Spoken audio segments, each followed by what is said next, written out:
O secretario xeral da Migración, Antonio Rodríguez Miranda, recibiu hoxe no aeroporto de Vigo os participantes do programa impulsado pola Xunta Reencontros con Galicia, chegados desde Venezuela, Cuba, Brasil, México, Bolivia, Arxentina e Uruguai. Esta iniciativa ten como finalidade facilitar o contacto dos galegos do exterior maiores de 65 anos coa Galicia actual e coas súas familias. É algo de xustiza.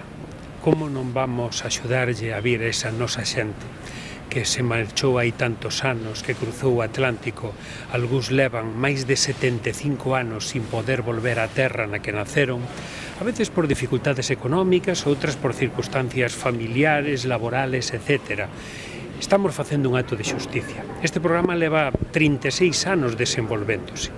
Aínda temos persoas que participan nel que nunca viñeron a Galicia, nin no programa, nin fora do programa. Darlle oportunidade, na vellez, a que poidan volver a ver a súa terra, eu creo que é algo que lle debemos. Por qué?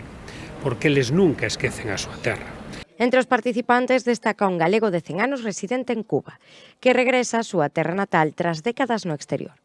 O grupo percorrerá diferentes localidades e cidades galegas para coñecer de preto o patrimonio cultural e natural do país. Estará aloxado nas residencias de tempo libre da Xunta de Galicia en Panxón e o Carballiño. Miranda suliñou que moitos dos participantes non regresaban a Galicia dende había décadas, polo que este reencontro resultará especialmente emotivo tanto para eles como para as súas familias.